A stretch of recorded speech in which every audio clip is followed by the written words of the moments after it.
I've had this product for over a year now, and it's saved my bacon a couple of times when I stupidly left the interior light on in my truck. And this thing fired up my truck no problem. It's a great little device.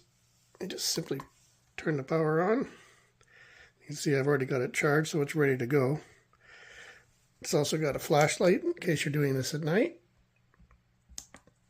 A charging port in the back.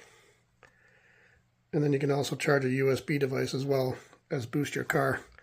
This is a great little device. I'm going to do a quick video of it starting a diesel tractor because my battery's dead. I'll cut over to that now. Okay, so here we are outside, all hooked up. This battery is dead. It's obviously snowing, so it's cold out. This is a cold start. Dead battery. Let's see if she fires up this little diesel tractor. Got power.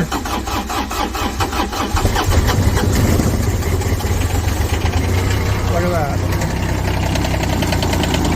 From a cold start, dead battery.